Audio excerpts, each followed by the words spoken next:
I'm Heather. And I'm Susan. Come along with us on an adventure in the book of Judges. Welcome to the club. The Bible Book Club.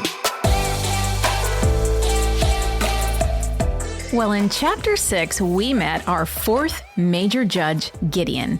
Gideon, the weak warrior, we're kind of affectionately but not affectionately calling him. And you may have known about Gideon and heard of him in different Bible stories and Bible songs that we sing as a kid, but you might not have realized what a weak actual leader he was. Mm-hmm.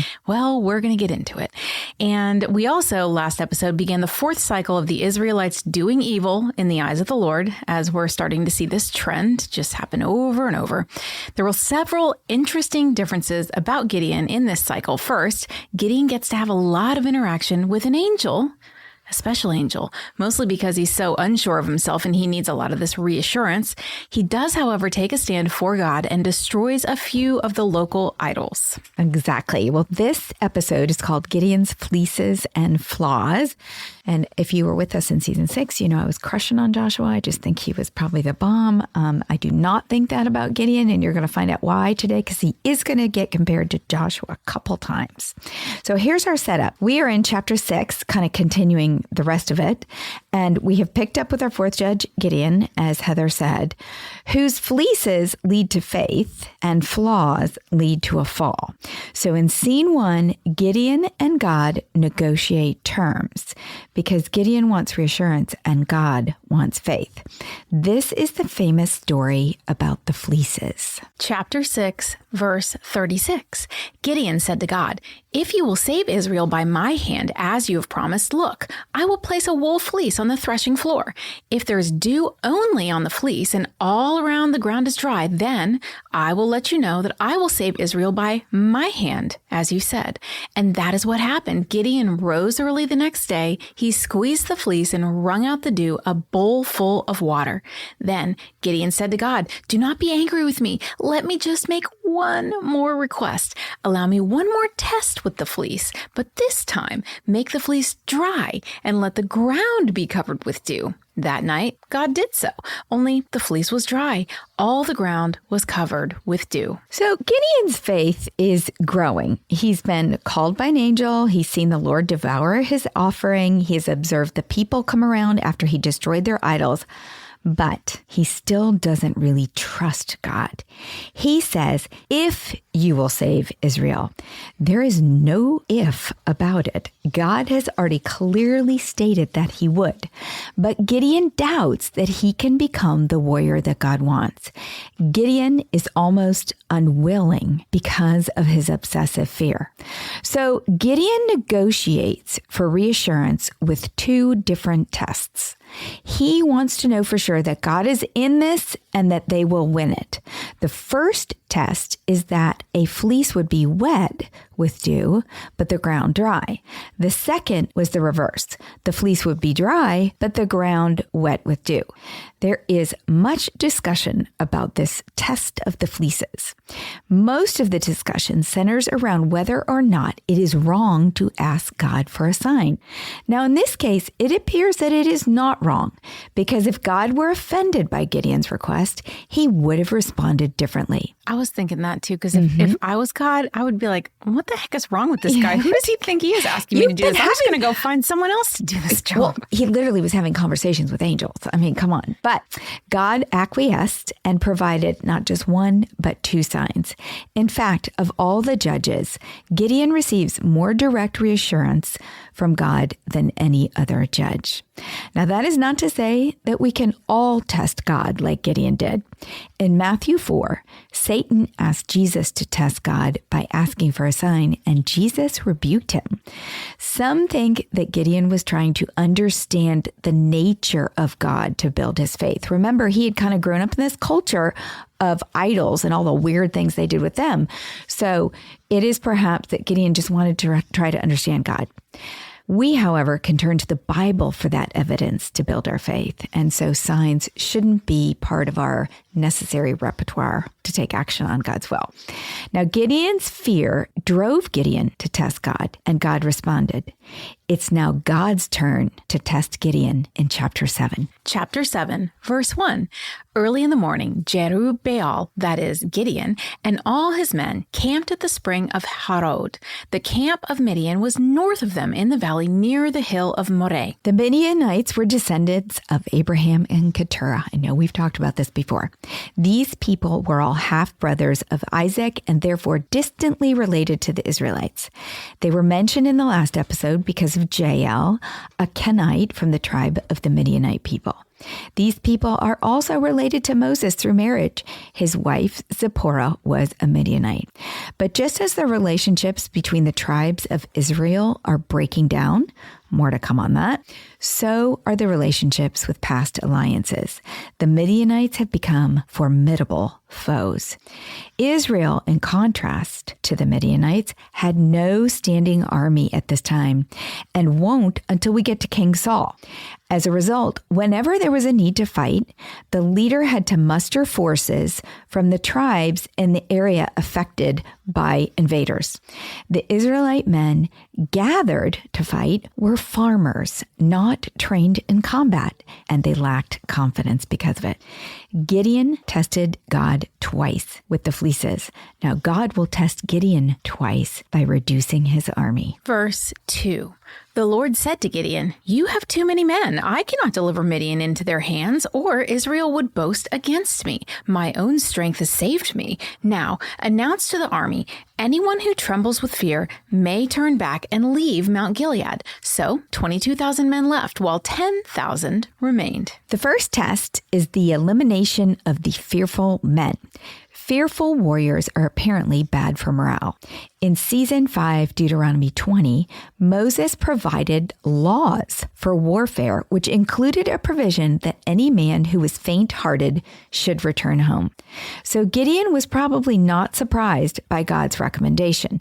However, he probably never guessed that over 2/3 of the army would leave. The large number of men who are afraid to fight is evidence that the Midianites have been brutally oppressive. But eliminating the fearful was not God's goal. He clearly states that he wants fewer men so that no one can boast that it was Israel's great army that defeated Midian. Gideon is left with only 10,000 soldiers to fight over 100,000 Midianites. Does Gideon have the faith to believe God can give him a victory with a 1 man against 10 ratio? Let's see. In verse 4, but the Lord said to Gideon, "There are still too many men. Take them down to the water, and I will thin them out for you there. If I say, this one shall go with you, he shall go. But if I say, this one shall not go with you, he shall not go." So Gideon took the men down to the water. There the Lord told him, "Separate those who lap the water with their tongues as a dog laps from those who kneel down to drink." 300 of them drank from cupped hands, lapping like dogs. All the rest got down on their knees to drink.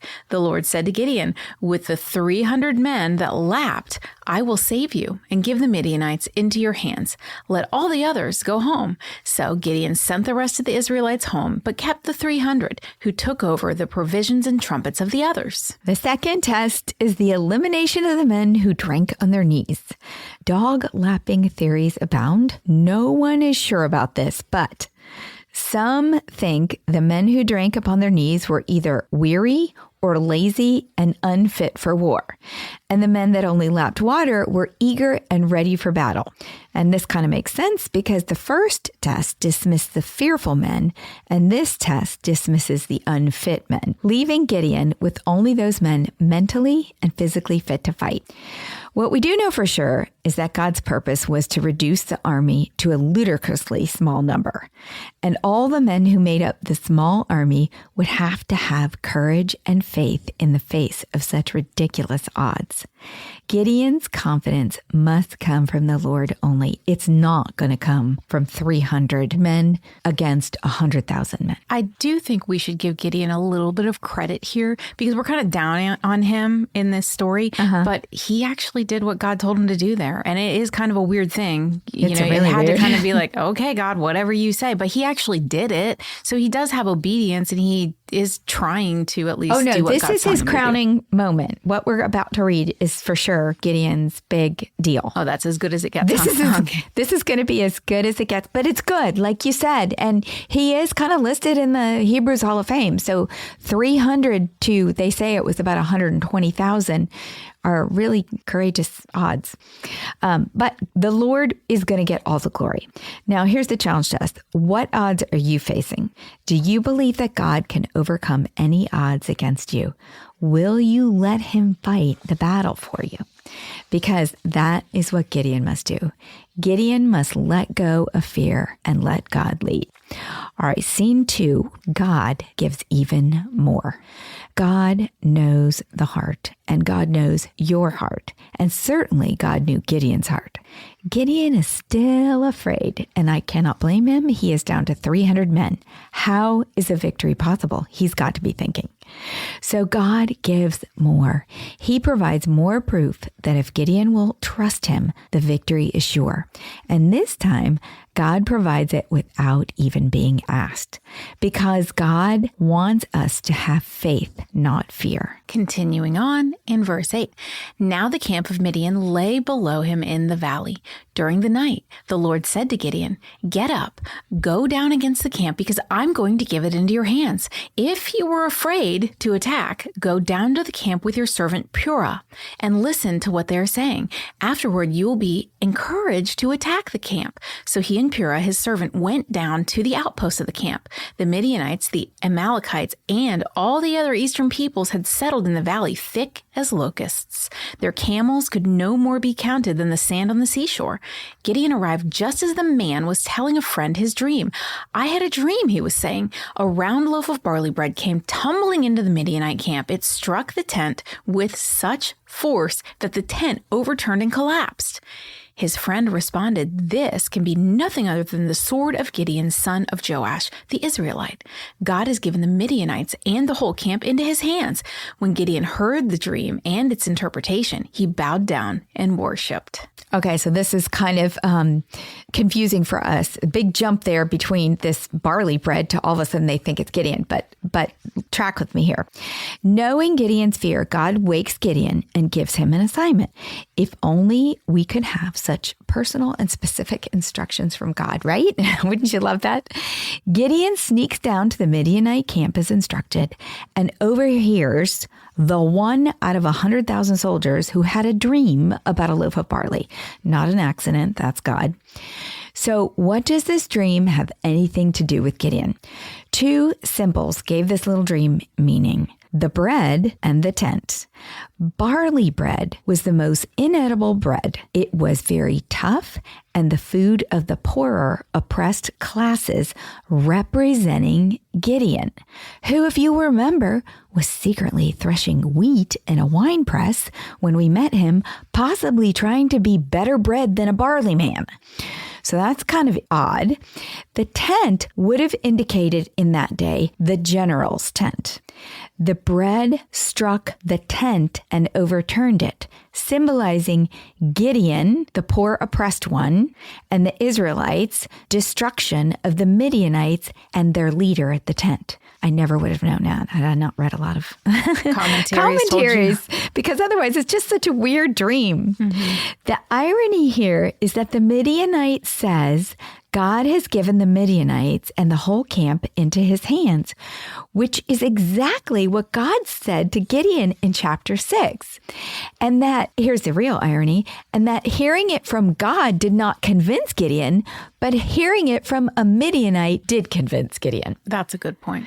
Is Gideon influenced more by his culture than God? Ouch. Such a good question for all of us. At this point, Gideon worships God and sees God's divine hand in the glory of the battle that will surely be victorious. However, after this, all dialogue with God ceases, and we do not know if Gideon ever worshiped God again. Scene 3, God uses Gideon for his good. Verse 15, Gideon returned to the camp of Israel and called out, "Get up! The Lord has given the Midianite camp into your hands." Dividing the 300 men into 3 companies, he placed trumpets and empty jars in the hands of all of them with torches inside. "Watch me," he told them. "Follow my lead. When I get to the edge of the camp, do exactly as I do. When I and all who are with me blow our trumpets, then from all around the camp blow yours and shout, 'For the Lord and for Gideon.'" Gideon and the 100 men with him reached to the edge of the camp at the beginning of the middle watch, just after they had changed the guard. They blew their trumpets and broke the jars that were in their hands. The 3 companies blew the trumpets and smashed the jars. Grasping the torches in their left hands and holding in their right hands the trumpets they were to blow, they shouted, "A sword for the Lord and for Gideon." All right, side note here. The soldiers cry, "A sword for the Lord and for Gideon," because Gideon instructed them to do that, which for the Lord and Gideon, I don't recall Joshua ever inciting such praise. Did the men agree to say that because they sense Gideon's desire for glory? Continuing on in verse 21, while each man held his position around the camp, all the Midianites ran, crying out as they fled. When the 300 trumpets sounded, the Lord caused the men throughout the camp to turn on each other with their swords. The army fled to Beth Shittah toward Zerah, as far as the border of Abel Manoah, near Tabbath. The victory was reminiscent of a Jericho moment. Gideon and the Israelites, like Joshua at Jericho in season 6, have nothing to do with the victory. It was all God. They didn't even lift a hand except to shake some jars and make some noise. The battle was probably even humorous from their point of view for the Israelites to watch. It is thought that the timing of the execution was key to the victory. So the camp, remember, was made up of a mixed army. We learned in the last episode in 633 that Midianites, Amalekites, and other eastern peoples had joined forces. And you heard in this one that they were as like thick as locusts. They're just everywhere, all over the place. It was an extremely large army, but not necessarily coordinated. It is thought that the Israelites created the disruptive, noisy scene just as the camp changed guard in the middle of the night. The soldiers finishing their shift on watch would have been just exhausted and sleepy, and those just starting their shift not quite awake. I don't think they had coffee back then. Those still asleep who weren't on shift would have been startled by the noise and confused. So the soldiers in the camp from all these different nations panicked in the dark and may not have recognized each other as they were such a mix of nations. And it was dark. You know, okay, the lights are way up on the hill where they are, these lamps, but that wouldn't have shone down. So they're running around in the dark in this camp, tripping over camels is what I envision, and pulling their swords out. And many turned on each other in battle and killed each other and fled. And the Israelites just stood up there and watched, just 300 of them. So God kind of prepared their hearts by interpreting that dream. And so they were already scared. And then when the Israelites created this chaos, then they all went into chaos on their own. Exactly. Yeah. And only God can go ahead just of like you Jericho. And do something like that. Remember just like Jericho? They just walked around creating stress for 7 days. Like, oh my gosh, when are they going to attack? They're just walking around blowing these trumpets. Then when they finally did, the walls fell. It was just chaos. Yeah. And so a minute ago, Susan asked a question. What are you facing? What kind of battle are you facing that you need to have faith that God can, that it might look like something that you can't achieve, but God can. Mm-hmm. And he'll do something that you don't expect, and he'll do it in a way you don't expect. And then you also said, Susan, wouldn't it be great if God just talked to us and told us what to do like that? Yeah. Well, he does.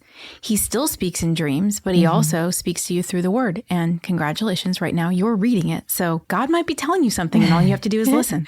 What is your Midianite or Jericho moment this week? All right. Verse 23. Israelites from Naphtali, Asher, and all Manasseh were called out. and they pursued the Midianites. Gideon sent messengers throughout the hill country of Ephraim, saying, "Come down against the Midianites and seize the waters of the Jordan ahead of them as far as Beth-Bara." So all of the men of Ephraim were called out, and they seized the waters of the Jordan as far as Beth-Bara. They also captured 2 of the Midianite leaders, Oreb and Zeb. They killed Oreb at the rock of Oreb and Zeb at the winepress of Zeb. They pursued the Midianites and brought the heads of Oreb and Zeb to Gideon, who was by the Jordan. To complete the defeat of the Midianites, 3 tribes, Naphtali, Asher, and Manasseh, pursued the fleeing Midianites.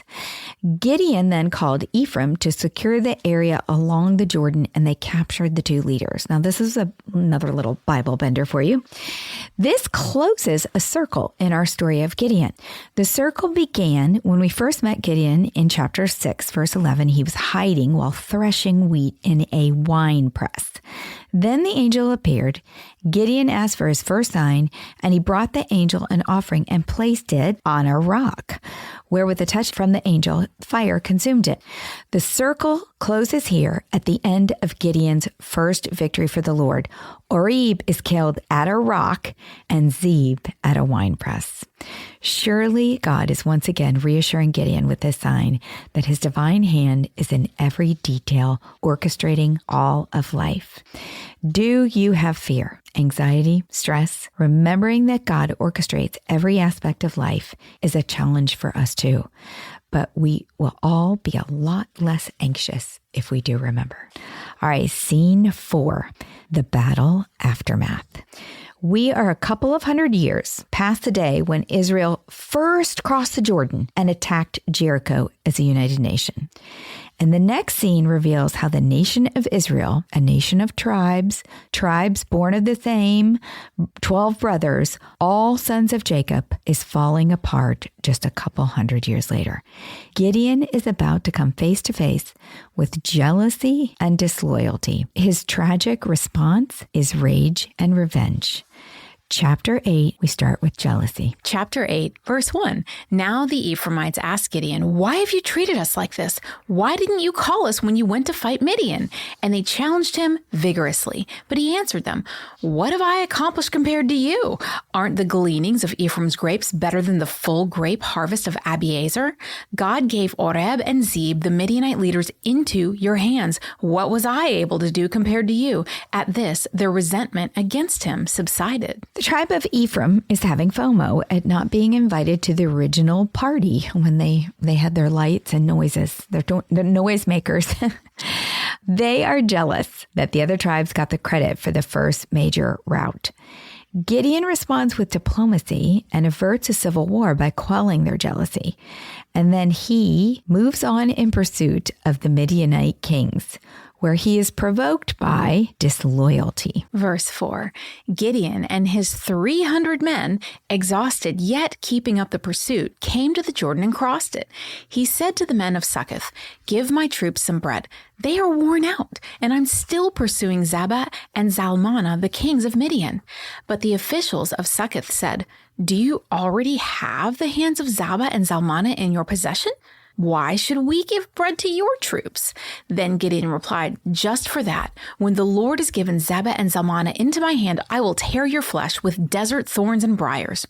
From there, he went up to Peniel and made the same request from them, but they answered as the men of Succoth had. So he said to the men of Peniel, "When I return in triumph, I will tear down this tower." Gideon crosses the Jordan River to pursue the 2 Midianite kings, Zebah and Zalmunna.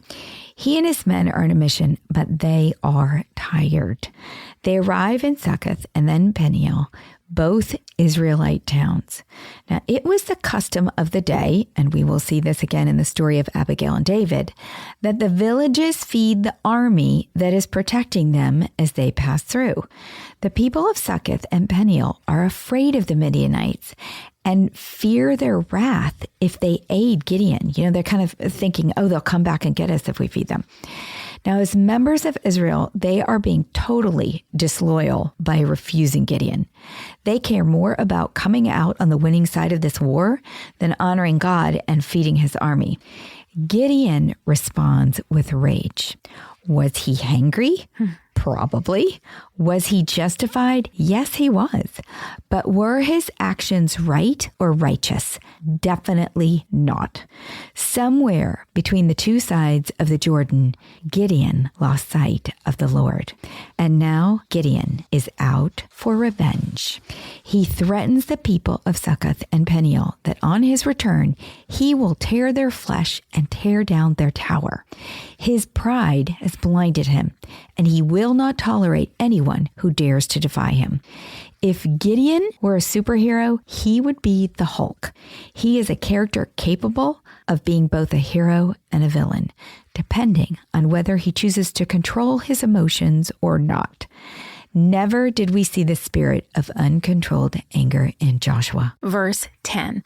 Now, Zebah and Zalmunna were in Kohor with a force of about 15,000 men, all that were left of the armies of the eastern peoples. 120,000 swordsmen had fallen. Gideon went up by the route of the nomads east of Nobah and Jebehah and attacked the unsuspecting army. Zebah and Zalmunna, the two kings of Midian, fled, but he pursued them and captured them, routing their entire army. Gideon, son of Joash, then returned from the battle by the pass of Heres. He caught a young man of Succoth and questioned him, and the young man wrote down for him the names of the 77 officials of Succoth, the elders of the town.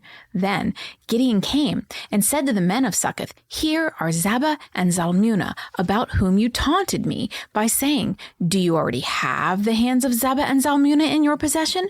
Why should we give bread to your exhausted men?' He took the elders of the town and taught the men of Succoth a lesson by punishing them with desert thorns and briars. He also pulled down the tower of Peniel and killed the men of the town." Gideon savagely executes his threats to Succoth and Peniel, the two towns that denied his army bread. He captures the Midianite leaders, Zebah and Zalmunna, as he said he would. Then he finds some poor kid and forces him to reveal the names of the 77 officials of Succoth, the first town that denied his army bread. He drags Zebah and Zalmunna to those 77 officials as proof that he was victorious. Then he tortures the 77 Israelites, his own countrymen, by beating them. Next, he heads to the town of Peniel, who by this time may have heard what happened in Succoth.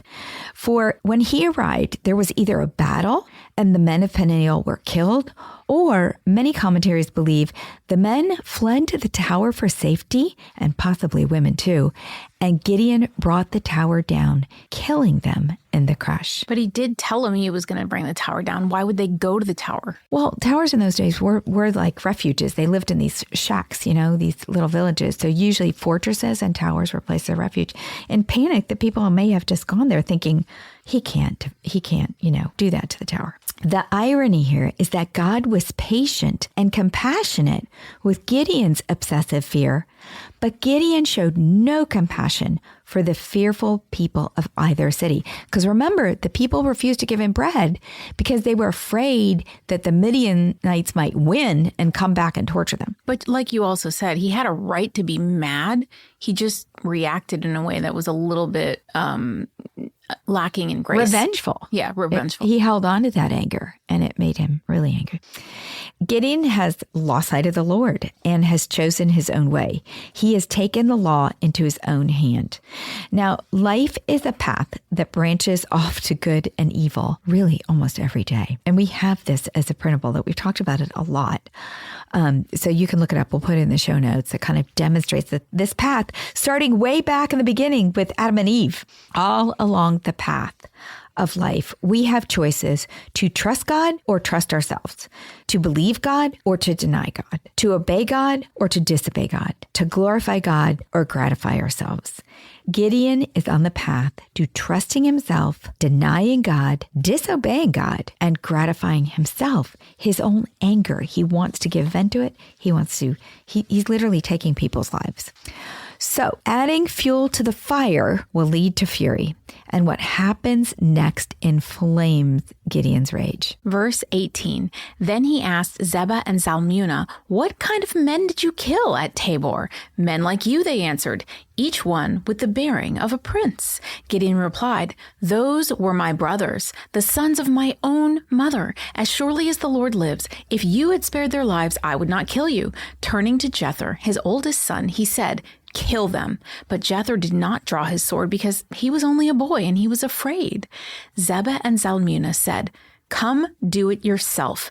As is the man, so is his strength. So Gideon stepped forward and killed them, and took the ornaments of their camels' necks. Gideon learns here that the Midianites have killed his family.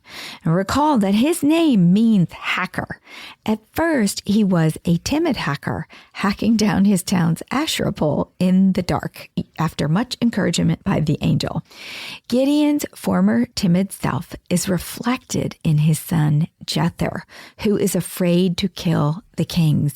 And many commentators believe this was the Lord showing him, remember what you used to be, and remember that you only are where you are now because I reassured you.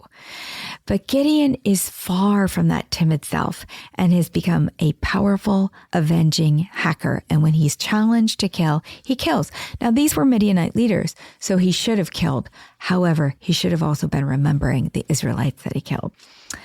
Unfortunately for Gideon, there is a flaw in him that likes the power a little bit too much. And is this maybe why whenever they were going down into the camp, he told them to give him the credit instead of give God the credit? The sword. He said this is for God and for Gideon. And for Gideon. Yeah. Yes. It's a little flaw he has. That's why this episode is called Fleeces and Flawed. Verse 22. The Israelites said to Gideon, rule over us, you, your son, and your grandson, because you have saved us from the hand of Midian. But Gideon told them, I will not rule over you, nor will my son rule over you. The Lord will rule over you. And he said, I do have one request, that each of you give me an earring from your share of the plunder. It was the custom of the Ishmaelites to wear gold earrings. They answered, we'll be glad to give them. So they spread out a garment, and each of them threw a ring from his plunder onto it. The weight of the gold rings he asked for came to 1,700 shekels, not counting the ornaments, the pendants, and the purple garments worn by the kings of Midian, or the chains that were on their camels' necks. Gideon made the gold into an ephod, which he placed in Ophrah, his town. All Israel prostituted themselves by worshiping it there, and it became a snare to Gideon and his family. Okay, nice try, Gideon, but no, this is not what God wanted. God wanted Gideon to lead the people back to him. But the people, like Gideon's ruthless power, it infuses them with desire to follow the visible Gideon rather than the invisible God. Gideon starts out right. He refuses to be their king, declaring that only God would rule over them. But then he mixes it up. Then he makes them an idol. And mixes up the people. Yes. First, he asks for tribute, like a king would in those days. Then he creates an ephod. Now, the ephod was worn only by the high priest in the tabernacle, which at this point is located in Shiloh. In making his own copy, Gideon may be suggesting to the people that he has priestly authority and that God resides in his town rather than the tabernacle in Shiloh.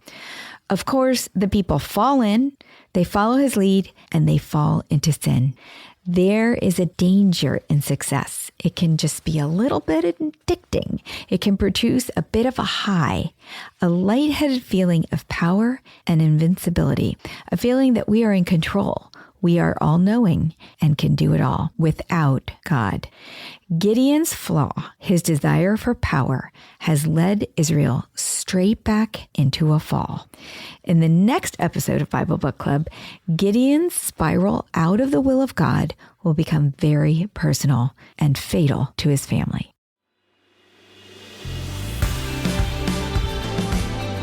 What's a club without friends? If you're enjoying the Bible Book Club, why don't you share it? And then you can say, Welcome to the club. New episodes drop every Monday, and get all episodes now on Amazon Music, as always, head over to susanme.com/Bible Book Club for show notes from today's episode. Bible Book Club is hosted by Susan Merrill and Heather Rubio, edited by Buck Buchanan, produced by Haley Mawat.